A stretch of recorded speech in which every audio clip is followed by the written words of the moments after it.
Welcome back to another UCL Fantasy video ahead of Matchday 4. This will be the best Limitless team video, and there's also going to be the best wildcard team, team selection, and deadline stream ahead of the Tuesday deadline next week. So be sure not to miss any of that content by subscribing to the channel and smashing the like button. There's also a lot of content for Game Week 11 in FPL, the best wildcard team, transfer tips, team selection, and of course the deadline stream on Saturday. So plenty of content headed your way on this channel, and in this video it's the best 50-man squad on the Limitless. For those of you that aren't aware, the Limitless is a chip where you have no budget restrictions. It acts like a free hit from FPL, so you have a team for a particular game week and then afterwards it will revert back to what you had beforehand. So let's get straight into this, build this team up from the goalkeeper position, and there are plenty of dilemmas already between the sticks. While he might not be the most glamorous fantasy option in general, Ederson is still a solid and dependable choice. He is starting every single game in the Champions League for Manchester City. There is the odd threat of Ortega coming in every now and then, but Ederson should start, and there is a great chance of a clean sheet against Young Boys at home. He did get chipped in the away fixture in Matchday 3, but Man City still won that game very comfortably, and you would expect Man City to keep a clean sheet at the Etihad. But of course, there are some alternatives. Two goalkeepers I keep talking about are Ter Stegen and Sommer. They're still fine options, but both of them are away from home, and I've decided to go for two different goalkeepers this time round. So for the 8th of October now, on the Wednesday, I'm going to go for someone a bit different. I haven't covered him really since the beginning of the season, before Matchday 1 even began, and that's Kepa Arrizabalaga at home to Braga. So we've got two home fixtures here for Manchester City and Real Madrid, two of the semi-finalists from last season, and I think they're two of the best goalkeepers in Matchday 4. But as I said, there is Ter Stegen, Jan Sommer, even Oblak potentially if you're backing an Atletico Madrid clean sheet against Celtic. Let me know your favourite goalkeepers in Matchday 4 down the comment section below. You can also consider Raya, but ultimately I would go for Kepa and Ederson.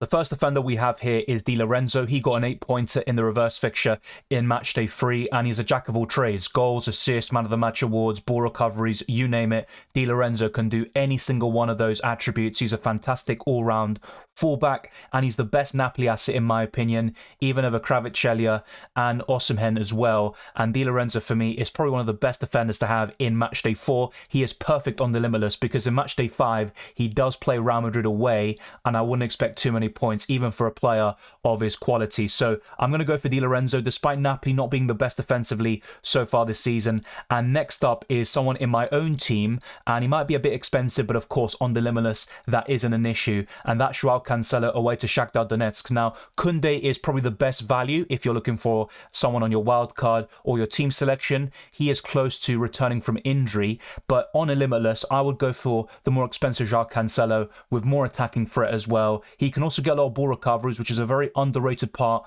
of his game. So I think Joao Cancelo is a fantastic option. Now, one of the heroes for me in Matchday 3 was David Raum, and he is facing the same team, of course, in Sverna Zvezda. I'm not expecting a Leipzig clean sheet here, but Leipzig should win, and David Raum could be involved offensively. So I would go for a Leipzig defender, and David Raum is by far the best, and he is definitely a much better option than Blažević in goal because he's got the attacking potential through goals or assists, and he's even capable of the odd man of the match award. Ball recoveries, he's not too bad at either. So David Raum is a very solid option. I know it's a Limitless. You're probably tempted to go for the most expensive players in every single position, but David Raum at 4.5 million, it doesn't really matter. He's a great option for Matchday 4, as he proved in the previous Matchday with his massive return against the same opposition. The fourth defender, and as you can tell, we're kind of going for something a bit different. We're not doubling up on defenses as we typically do on this channel. I'm going for yet another team defensively, and that's Atletico Madrid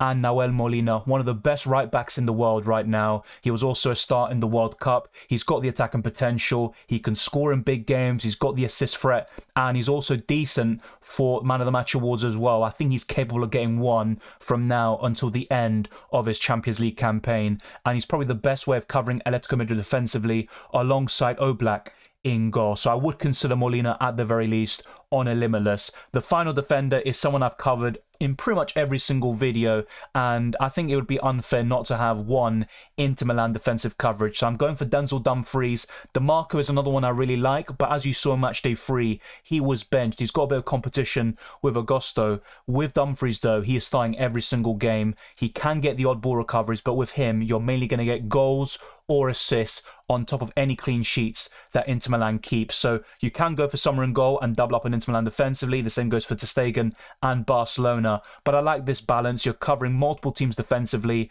And of course, if you want to double up on one team with their defense, you could maybe consider Man City, but then you lose out on the double up in the attack, which you might want to do as well. So ultimately, I'm very happy with this defensive line. It is balanced, but you can go for some different options and go for some double ups. Bayern Munich's 14-match unbeaten streak came to an end in a shock 2-1 exit against third division side Saarbrücken. I mean, what can you say about that? Leroy Sané started in that game, played 60 minutes and was subbed out, but he is a fantastic option. He's arguably been Bayern Munich's best player in the Bundesliga so far this season, and of course in the Champions League he is popping up with some goal contributions as well. He is always very impressive in the Champions League, particularly in the group stages. So I would recommend Leroy Sané or Musiala, who for me is one of the best young talents in the world, if not the very best. So I would definitely go for a Bayern Munich midfielder. Despite their shock exit, they're still on a good run overall. They won 8-0 in the Bundesliga over the weekend, and on their day, they can demolish any team in world football. Now, next up is going to be a very easy one. He won the Copper Trophy for the best young player, and that is Jude Bellingham, who has had an amazing start to his Real Madrid career. He scored a brace in El Clasico. He was having a pretty poor game, but towards the last 15-20 minutes,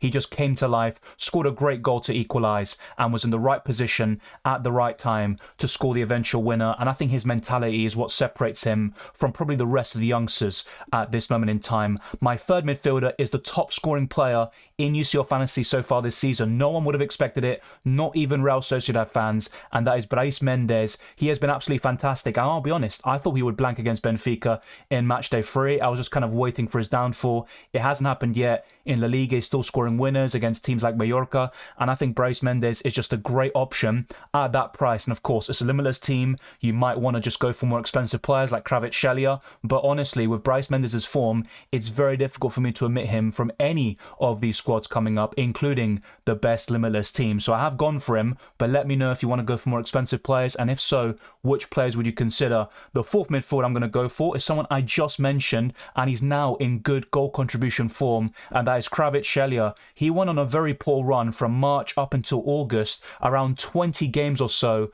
with only one goal contribution, but recently for Georgia and Napoli, he's getting goals and assists, and he's coming back to his best form, I think, in terms of goal contributions. He is a fantastic player regardless, a great dribbler. He doesn't need to get goals or assists to prove that, but now he is finally becoming a great option in UCL Fantasy once again, and it's great to see. Union Berlin have been struggling all season, so I would advocate for a double up in Napoli, and I think Kvaratskhelia and Di Lorenzo are the best options at your disposal. The final midfielder is Saka, one of the most consistent youngsters in world football. He's facing Sevilla at home, and I would expect Arsenal to win this game, but I'll be honest, Arsenal haven't fully clicked this season. They lost 3-1 to West Ham in the Carabao Cup, a late consolation goal by Martin Odegaard, who looked very sharp when he came on, by the way, so that could be something to monitor.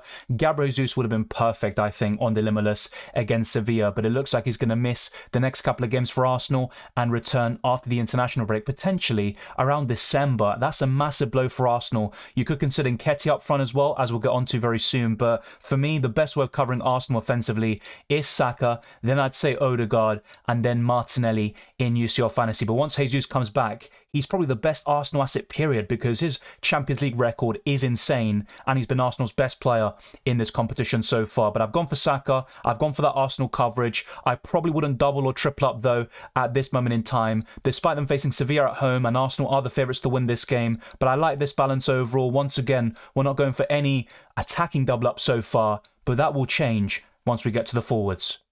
I've gone for Harry Kane to double up the Bayern Munich attack with Leroy Sané, and he's arguably the best striker in the world. His record for Bayern Munich is fantastic. You have to ask the question, though.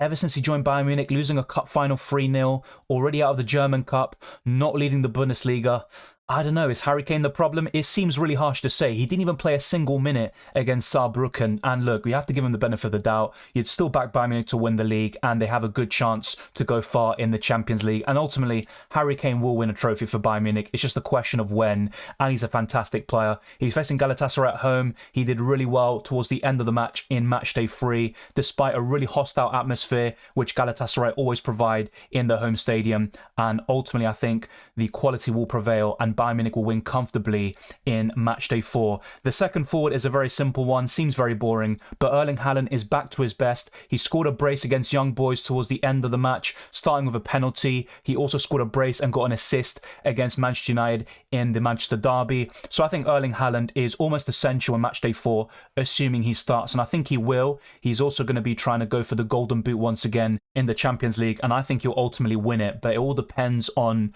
how far these teams go. That always plays a part, of course, but Erling Haaland will certainly be up there, and he's an essential UCL fantasy option when he does get the nod, especially when he faces a team like Young Boys at home. The final forward, similar to the Matchday 3 Limitless team that I showed you, is Vinicius Jr. He won the Man of the Match award in Matchday 3, and that capped off a very good display. No goals, but he got some assists, and he did extremely well in that fixture, and he is a differential of some sorts, around 10% ownership, so I think going for a double up in Real Madrid offensively is worth it at home, and also a triple up with Kepa Arrizabalaga. You've also got Harry Kane and Leroy Sané to double up on Bayern Munich offensively. Apart from that, though, you've got a lot of differences here. You've got Erling Haaland up front. You've got Ederson in goal. You don't really have any double ups apart from Real Madrid and Bayern Munich offensively. Let me know your thoughts down in the comment section below. And all that really needs to be discussed now is the captaincy. So kind of simple stuff. It seems a bit boring, but on the 7th of November, I would consider Erling Haaland there for the armband.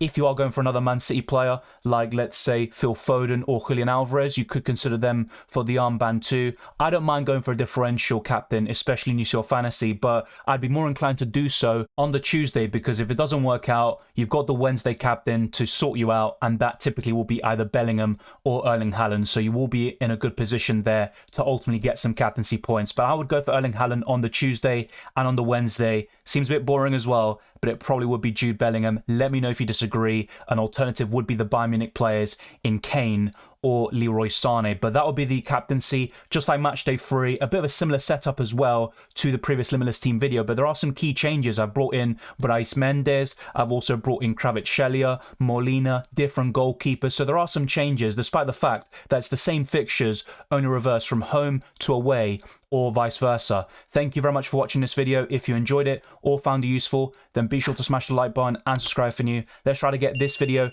to the 200 likes, and let's keep on pushing towards 22,000 subscribers and beyond. You can follow me on Twitter and Instagram, DylanRCM, and check all the links in the description below for the Patreon, Championships Discord server, and the UCL Fantasy League. All of that is there. And as a Patreon or channel member, you get early access to my videos and also all my team reveals as soon as I make the transfers or play the chips, and much more, such as being featured on the front page of my YouTube channel. I wish you all the best of luck for Matchday 4 and the rest of the Champions League campaign, and I'll see you next time.